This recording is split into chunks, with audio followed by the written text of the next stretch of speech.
I really don't know how to start this video, so I guess I'm just going to jump into it. It's Tuesday. I don't have a Tip Tuesday video, but I do have something really awesome that I want to talk to you guys about and give you a little bit of a preview of. And obviously, if you've read the title, you already know what we're going to be talking about. But I'm going to pretend like you couldn't read the title and that you don't know what I'm talking about. So, if you watch my BMX news videos on Fridays, you'll know that sometimes I talk about the BMX in Our Blood podcast because it comes up as news. Well, this time I got to be on the BMX in Our Blood podcast with Joe Doherty from Connecticut. If you don't know what the BMX in Our Blood podcast is, basically Joe has gone around and interviewed some of the biggest names within BMX on the East Coast and a couple different West Coast people.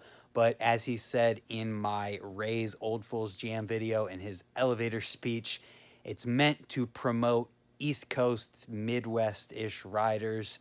And I think he does a fantastic job of that. He's done interviews with everyone from Scotty Kramer to Van Homan to Trey Jones and all other different types of people.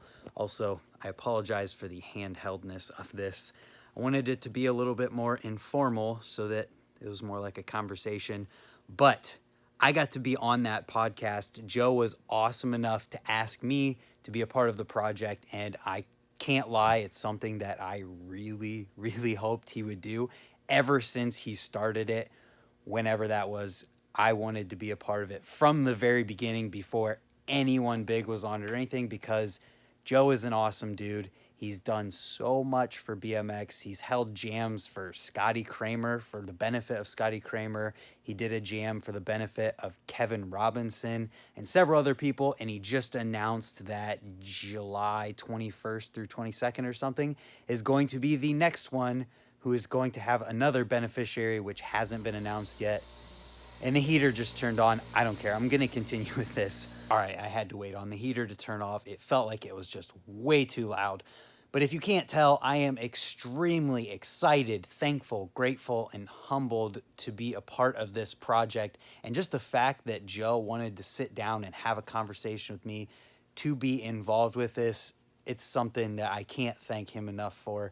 So if you guys want to check out the podcast, there's going to be a link in the description below, and Joe was awesome enough to allow me to include a little short segment from the podcast that I felt like people just needed to hear on its own. So I'm including it in this video right after this rambling part of me talking. So hopefully if you guys listen to that part, you'll be intrigued enough to want to check out the rest of it. And if you do, or you have already, thank every single one of you for listening to it and just sitting through me talking for 2 hours. I feel like there was a lot of important things covered, and I made a few connections about myself that I really haven't made before during this conversation, so I'm grateful for that as well. Either way, though, I got to be on the BMX in Our Blood podcast. I hope that you enjoy it if you listen to it, and if you don't want to, well, that's okay too. So without any further delay, I just want to thank Joe again for inviting me to be a part of this project. You guys definitely got to check him out on Instagram and check out the other podcasts that he's done with countless other people involved with BMX. And I hope that you guys enjoy my podcast if you do listen to it. And if you do, thank you for listening. I think the thing that sticks out, that set the stage and completely put my mind on that path, was watching The Ultimate Fighter. This is weird. We're getting there though. Watching The Ultimate Fighter I'm like, okay, as like a 14, 15-year-old kid, and they do the interviews with the people on the show.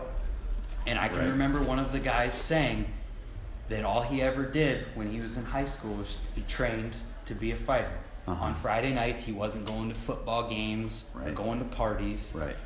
He was training and doing that, and I just remember distinctly, like everything's coming full circle right now, in that I remember being like, I want that to be me.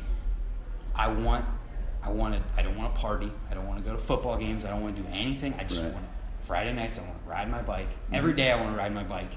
And one day I want to tell somebody that like was it. And like that I didn't do those things because I wanted to ride. Right. I think it's awesome. And I also think that it's a completely homogenized kind of BMX culture would be gotta be boring. It would, if everyone was just cookie cutter deal. So I like that you guys do your own thing and you're content with it, and if someone has something to say about it, whatever. Who cares? Yeah, it's whatever, man. Because that's really the way it should be. So yeah, I mean, obviously, when people who are close to you say things, that affects you. But yeah, I was also on the internet at the beginning of YouTube and all of those things, and I'm gonna say it because everything's private right now and no one can find it. Yeah. I used to do screamo music covers on YouTube, and no one in BMX can hate as much as people on the internet to a kid with long hair covering his eyes, trying to be a screamo singer in his basement, like on YouTube. I got so much hate. Really? And people in high school, everybody would just like. How'd you deal with it? I mean, these are real issues for kids in high school now. BMX. That have a hard time. That's all I cared about. And that got you 100%. away from that mind space? If somebody was making fun of me, I didn't even care about it. I mean, I can remember things affecting me a little bit, but I also remembered I know I'm going to go to the skate park and I know people like me there. Right. And I know I have fun there. Like, I don't care about what other people say. And if that's one thing that anyone takes away from is like, it might not be BMX for everyone, but everyone has like something that they can find that makes them not care about what other people have to say about what they're doing. Sure. Yeah. And for me, that was BMX. And yeah, I mean, I guess I just got used to the hate really early. And you dealt with it successfully dealt with it, I would say. You know, I don't know how much time. Yeah, you're here, and you're still doing your own thing. So that's I give you a lot of credit because it's tough at that age. That's part of kind of, at least a few years ago, it was my goal. I never gave two single shits about being sponsored or being a big name in BMX. It didn't even cross my mind. I was making videos for the love of doing it. But then when things started to happen, I was like, you know what? I want to be the dude who made things happen for him from a prefab skate park by doing videos on a 4-foot ramp that anyone else could ride. And I want to show kids that you can do anything you want to do, and as long as you're like yourself and you progress far enough with it, things will happen. You don't have to be everyone else. You don't have to be like everyone else. You can make stuff happen just by being you. Sure. And that's kind of the goal for everything. And like, to people who want me to cut my hair, it's like, why would I cut my hair to please you? I'm not you. Like, I'm me, and I'm whatever degree of success I'm having is because I'm me. That's so important.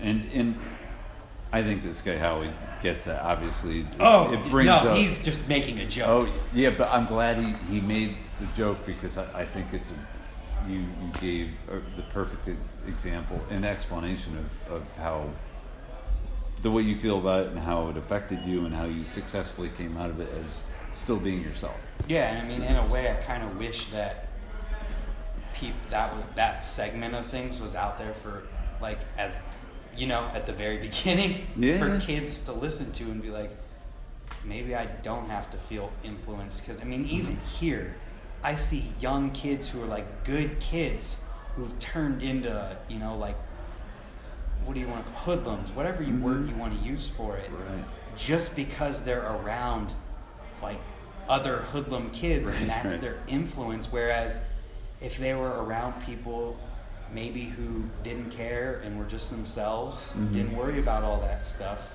they might not. I feel like a lot of people need to hear that.